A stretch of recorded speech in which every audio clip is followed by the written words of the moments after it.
नमस्कार दोस्तों, मैं हूं आपको दोस्त संचित। स्वागत करता हूं नॉलेज गेट प्लेटफॉर्म पे। आज बात करेंगे बीपीएससी टीआरई 4 जो रिक्रूटमेंट है उसमें बड़ी अपडेट सामने आई है। हाल ही में एक पॉडकास्ट आया है एग्जाम कंट्रोलर जो है बीपीएससी के उनका, और बहुत सारी जानकारी जिसमें बहुत सारा कन्फ्यूज़न था आप लोगों को, वो सारे कन्फ्यूज़न यहाँ पे क्लियर करूँगा। उसके अलावा भी कुछ एडिशनल अपडेट्स आपके लिए लेके आया हूँ, तो वीडियो बड़ी काम की होने वाली है। और अगेन अगर आप बीपीएससी के लिए प्रिपेयर कर रहे हैं, स्पेसिफिकली मैं हमेशा ज़ाहिर-सी बात है कंप्यूटर साइंस के हम सिंगल कोर्स चलाते हैं, तो उसी के बारे में कुछ और डिटेल में बात भी करूँगा, कैसे आपको प्रिपरेशन करना चाहिए, कैसे चीज़ों को आगे लेके चलना चाहिए। तो जॉब के बारे में तो आपको पता ही है ना? अभी उसकी कुछ ज़्यादा मतलब कुछ फर्दर दोबारा डिस्कशन नहीं करते। इम्पोर्टेंट न्यूज़ क्या है पहले ये देखते हैं। अभी भी मैं टेंटेटिव लिख रहा हूँ, लेकिन मोटा-मोटा तय है कि 1-2 दिन के अंदर यानी कि 19 से 20 अप्रैल को आपको यहाँ पर नोटिफ़िकेशन देखने के लिए मिलेगा। जैसा हम सब जानते ही है, सरकार बदलनी थी, सरकार बदल गई है, नए मुख्यमंत्री जी ने शपथ ले ली है, तो शायद इसी का इंतज़ार हो रहा था, तो फाइनली ये समय आ गया है। पहले से ये भी बता दिया गया है, जो ये पॉडकास्ट सामने आया है, कि 25 से 26 अप्रैल को देखने को मिलेगा कि आपका जो एप्लीकेशन पोर्टल है वो स्टार्ट हो जाएगा, क्योंकि उससे पहले कोई और एग्ज़ाम था, जो कंट्रोलर साहब ने बताया, जिसके एडमिट कार्ड डाउनलोड होनेंगे। और ऑब्वियसली जब यहाँ पे एप्लीकेशन शुरू होंगी बीपीएससी टीआरई 4 की, तो सर्वर का क्या होने वाला है उन्हें भी पता होगा। तो जब 25 या 26 को आपकी एप्लीकेशन शुरू हो जाएगी। लगभग जो स्टैंडर्ड है 1 महीना मोटा-मोटा चलेगा। एग्ज़ाम की डेट मोटा-मोटा सेम रहने वाली है, उसमें कोई चेंज की बात नहीं की गई है। तो 22 से 27 सितंबर के बीच में हमें एग्ज़ाम देखने को मिलेगा, जो कि अगेन अभी भी ऑफ़िशियल है, और नवंबर में हम रिज़ल्ट एक्सपेक्ट कर सकते हैं। इसके अलावा और क्या-क्या जानकारी है जो अभी मेरे को समझ आ रही है, एक बार आपको बताता हूँ। सीटेट वाले जो एस्पिरेंट्स हैं, उनके बारे में क्लैरिटी है कि जो लोग जनवरी-फ़रवरी वाला जिन्होंने अटेम्प्ट किया है, 99% वो एलिजिबल होंगे, इसमें कोई डाउट नहीं है। लेकिन जो कि जून-जुलाई में लिखने वाले हैं, है ना? जिन्होंने अभी क्वालीफाई नहीं किया है, क्या वो एलिजिबल होंगे?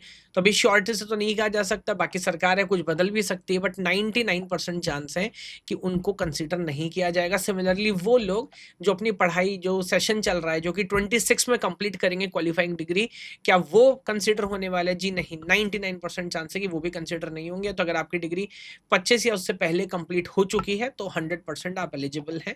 तो ये बात होगी एलिजिबिलिटी की। ये पॉडकास्ट था, इसमें से क्या-क्या चीज़ समझी है, क्या चेंज हुआ है प्रोसेस में, उस पे ब बात कर लेते हैं। तो पहले क्या होता था कि कुछ फॉर्म अटक जाया करते थे, कि आपने फॉर्म फिल किया, फिर पेमेंट करने गए, बाद में कुछ प्रॉब्लम हो गई, कन्फ्यूज़न होता था। तो अभी सिस्टम चेंज कर दिया गया, रिवर्स कर दिया गया। पहले आप पेमेंट करेंगे, और जब आपकी पेमेंट एकदम क्लियर हो जाएगी, बैंक से क्लियरेंस आ जाएगी, रिसिप्ट जनरेट हो जाएगी, उसके बाद ही आप फॉर्म फिल कर पाएँगे, तो कन्फ्यूज़न आपका हट जाएगा।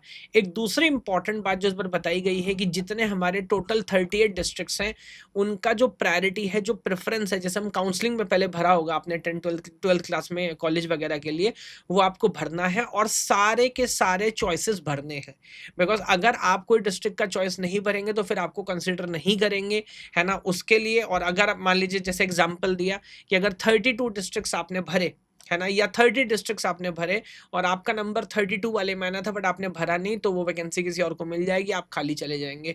तो ये बहुत ध्यान से रखना है कि प्रायोरिटी ऊपर-नीचे कर सकते हैं आप अपनी पसंद से, बट 38 के 38 जितने टोटल 38 डिस्ट्रिक्ट्स हैं, वो सारे भरें, ऐसा क्लियर कट बता दिया गया है। उसके बाद एक जो सलाह आम तौर पे दी, कि जो आपका जो ओटीआर है, और जो प्रोफ़ाइल जो आपको बनाना है, वो आप पहले से बना के रख लें, क्योंकि जब फ़ॉर्म भरना शुरू होगा, तो ऑब्वियसली वेबसाइट पे बहुत ज़्यादा लोड होगा, और बाद में chaos होने वाला है। तो फ़ॉर्म भरने में आपको बाद में 15 से 20 मिनट ही लगने वाला है, बशर्ते है कि ओटीआर और प्रोफ़ाइल अपडेट की पूरी प्रोसेस आप पहले कर चुके हों। उसका ये बिहार बीपीएससी ने भी पहले से उसकी वीडियो बना के डाली है। आप यूट्यूब पे देखेंगे तो आपको बहुत सारी वीडियो मिल जाएगी। वैसे मैं मान रहा हूँ कि आपने कर लिया होगा, अगर नहीं किया है तो उसको ज़रूर कर लीजिएगा, है ना? और वो तो आगे की बात है, कि अभी तो एप्लीकेशन क्या शुरू भी नहीं हुआ, क्लोज़ होने का इंतज़ार नहीं करना है। एक चीज़ जो ध्यान रखनी है, कि बाद में आपको यहाँ पर करेक्शन विंडो का कोई समय नहीं मिलेगा। तो जो आधार है, ईमेल है, फ़ोन नंबर है, जितना इम्पोर्टेंट जो इन्फॉर्मेशन है, उसको 4 बार क्रॉस चेक करना है। बिकॉज़ ये तो मतलब मान लीजिए मूर्खता की पराकाष्ठा हो जाएगी, कि सारी लड़ाइयाँ लड़ने के बाद, नोटिफ़िकेशन आने के बाद, तैयारी करने के बाद, फॉर्म गलत भर दिया सर, इसलिए डिस्क्वालीफाई हो गए, है ना? तो ये नहीं करना है। बाकी थोड़ा-सा पहले जो जानकारी थी वो 46,500 कुछ पद थे, अभी जो बताया गया है 46,882, तो कोई बात नहीं, 200-300 की बढ़ोतरी यहाँ पर देखने को मिली है। और ये थोड़ा-सा डिटेल्ड डिकम्पोज़िशन है जो इंटरनेट पे अलग-अलग लोग बोल रहे हैं, और कंट्रोलर साहब ने भी कुछ-कुछ बताया। बाकी अभी सीएसआईटी का तो एग्ज़ैक्ट कितनी वैकेंसी है वो बाद में पता लगेगा। अगेन अभी मेरा मानना है कि 400 प्लस वैकेंसी यहाँ पर आपको देखने के लिए मिलेंगी, है ना? तो कुछ बेसिक जानकारी जितनी थी, बाकी जो हमारा बिहार डोमिसाइल वाला रिज़र्वेशन है वो यहाँ पर रहने वाला है, तो बाकी राज्य के स्टूडेंट भर सकते हैं, बट आप जानते हैं कॉम्पिटिशन इतना सॉलिड है कि चांसेस यहाँ पर बहुत लिमिटेड होने वाले हैं। एलिजिबिलिटी वगैरह सब आपको पता है, अब तो क्वालीफाई कैसे करना है सर, तैयारी कैसे करनी है, तो मैं दोबारा याद दिला रहा हूँ। लैंग्वेज का सेक्शन है, क्वालीफाइंग सेक्शन है, एक्चुअल जो मेरिट बनेगी सर वो आपका जो सब्जेक्ट है और जो जीएस है उसके ऊपर बनने वाली है 120 में से। मैंने पहले भी बताया था, आप कट ऑफ देख सकते हैं, है ना? यहाँ पर कट ऑफ आप देखेंगे तो आपको समझ आएगा कि लास्ट टाइम भी टीआरई 3 का जो जनरल कैटेगरी का कट ऑफ था वो 72 पे लगा था। टाई ब्रेक हुआ था पार्ट 3 से, वो अलग बात है, बट आप समझिए इसका मतलब बहुत ज़्यादा नंबर आपको नहीं चाहिए, है ना? तो 120 में 72, और आप समझिए 80 मार्क्स का आपका कंप्यूटर साइंस है। तो जीएस पे हमें काम करना है, मैं मना नहीं कर रहा, बट एग्जाम आपको सेलेक्ट कराने वाला कौन सा है सर, वो आपका जो सब्जेक्ट वाला पार्ट है ना उस पर कॉन्सेंट्रेट करना है। डेली आधा घंटा 1 घंटा जनरल स्टडीज को देना चाहे दे सकते हैं, लेकिन मेरे को लगता है कि जितना समय आपके पास है वो सब्जेक्ट स्पेसिफिक पार्ट को दीजिए वाली कहानी है। हमें लगता है कंपटीशन ज़्यादा, मैं फिर वही बोल रहा हूँ, कंपटीशन आपका अपने आप से है। अगर थोड़ा सा अच्छे रह के आप तैयारी करेंगे, इस बार आपका सिलेक्शन हो जाने वाला है।